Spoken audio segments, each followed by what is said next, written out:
Топ-5 ТВ-боксов на весну 2020 в категории от 50 до 100 долларов. На канале Технозон. Поехали! Привет, это Технозон. Сегодня у нас топ-5 ТВ-боксов. И мы очень ответственно подошли к этому вопросу. Мы усилили отбор, вернее, мы его ужесточили. Почему? Да потому что мы за последние пару месяцев пересмотрели огромное количество ТВ-боксов на 905X3 процессоре, на Allwinner A6, на Allwinner A616, на ROG-чипах. Их очень много. И такое начинают штамповать, что на голову не натянешь. И, казалось бы, цена неплохая. Ну, у того 5 ГГц хромает, у другого хромает охлаждение, у третьего еще что-то хромает, у четвертого проблемы с прошивкой. Мы постарались именно в этом обзоре, именно в этом топ-5 выбрать те ТВ-боксы, которые максимально лишены этих самых неприятностей. При этом мы брали в соотношение цены, да, это от 50 до 100, плюс поддержка продукта, плюс наличие прошивок и плюс наличие дополнительных плюшек. К дополнительным плюшкам, например, может относиться сертификация Android TV и нативный Chromecast. В общем, я, кстати, отвечу на один вопрос пары подписчиков, которые в прошлых топ-5 говорили мне: нафиг нам такие топ-5, если вы их не обозреваете реально. Ребята, мы их реально обозревали. Ссылки на обзоры лежат в описании под видео, как и на сами ТВ-боксы. А также под видео есть кнопка подписаться и колокольчик, чтобы не пропустить наши дальнейшие топ-5, самые честные обзоры и много еще чего интересного было, есть и будет у нас на канале. Ну а сейчас я говорю вам хавабанг, ребята, это же бубльгум, поехали. Итак, мы сейчас на моем канале. Хочу вам напомнить, что у нас происходит акция, розыгрыш. На момент съемки этого видео это GeForce 1660 Super бесплатно от компании Payphone X. Но не столь суть важно. Кто хочет, идет, участвует. Ссылка в описании под видео. Начинаем мы с 5-го места. Никаких шестых потенциальных не будет. С 5-го места начинаем и поднимаемся к 1-му. И уже, скажем так, в каждой позиции я буду аргументировать, почему именно эта приставка. На 5-м месте у нас Xiaomi Mi Box 3. Сейчас меня заклюют, скажут, есть Xiaomi Mi Box S, есть все что угодно, но я вам парирую. Во-первых, Mi Box S сейчас очень сильно обосрался, вернее, компания Xiaomi обосралась с обновлением на Android 9, появилось очень много неприятных каких-то моментов, то отваливается голос, то Chromecast, то еще что-то, то перестало масштабироваться видео. Xiaomi Mi Box 3 так и продолжает работать на Android TV 8, имеет сертификацию Netflix, имеет Dolby Digital True HD в режиме Post-True, DTS HD HiRes в режиме Post-True, мало того, еще и Dolby Atmos.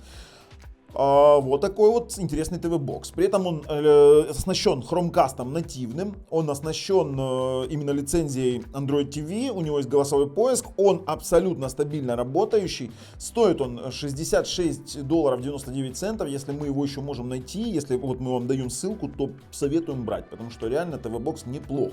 Особенно если вы смотрите классные стриминговые сервисы. Это для приверженцев именно Xiaomi, то есть если выбор стоит Mi Box S либо Mi Box 3, то сейчас на весну 2020 года берем конкретно Mi Box 3. Да, и не забываем, что в Mi Box есть автофреймрейт, который реализуется через приложение, которое его поддерживает. И это тоже очень хорошая штука, что касаемо Xiaomi Mi Box 3. Это что касаемо этого бокса. Как вы помните, здесь процессор AMLogic S905X, 2 на 8, 5 ГГц Wi-Fi. Если вам нужен LAN RJ45, то ссылка на обзор приблуды именно для Xiaomi Mi Box, которая дает 350 мегабит на загрузку, лежит тоже в описании под видео. И это тоже очень классное его преимущество, то что эта приблуда есть. Она, кстати, от MacBook. 4-е место. Belink GT1 Mini 2. Очень классный ТВ-бокс в плане реализации железа. Вот не греется, не тротлит, хороший Wi-Fi 5 ГГц, LAN RJ45 на 1000 мегабит. Вот все круто. AMLogic S905X3 4 на 64. Ну черт возьми, ну SPDIF нет. Ладно, хрен с ним с SPDIF в режиме HDMI, Bitstream, все нормально будет. Они, кстати, здесь заявляются Netflix 4K. Ребят, вранье, нет здесь Netflix 4K, но почему он попал в топ?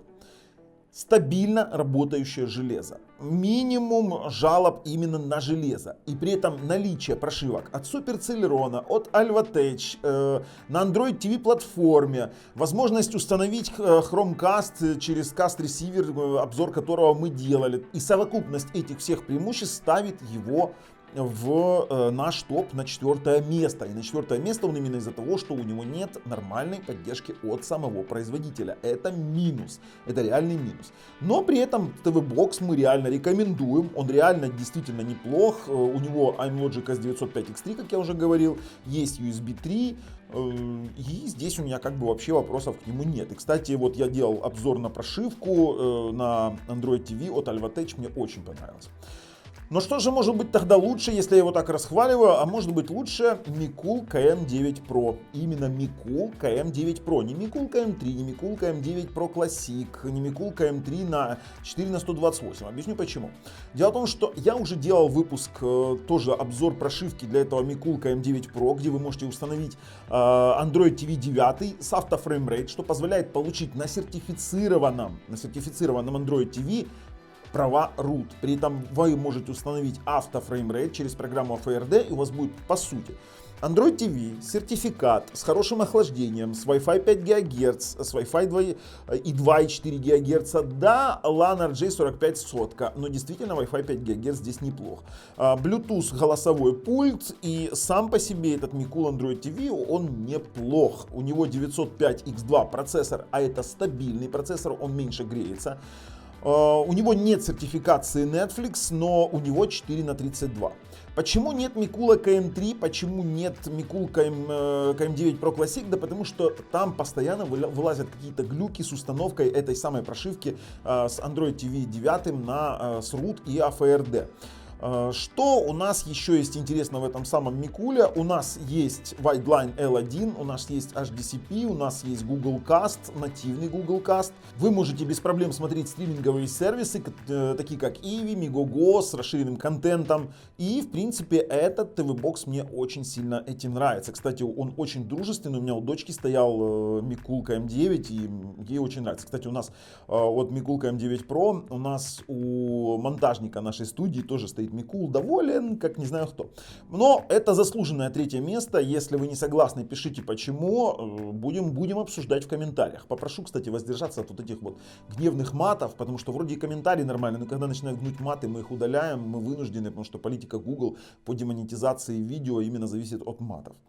На 2 месте ТВ-приставка Yugus X3 Pro, X3 Cube и X3 Plus. Фактически это одна и та же приставка, только с разным набором оперативной памяти. И вы сейчас резонно зададите вопрос, а что же тогда на 1 месте? Я сейчас скажу вам, что на 1, а потом объединю это все в одну причину. Почему? На 1 месте у нас X2 Pro и X2 Cube, тоже от Yugus. Так вот, почему 1 и 2 место разделили именно Yugus X2 и X3?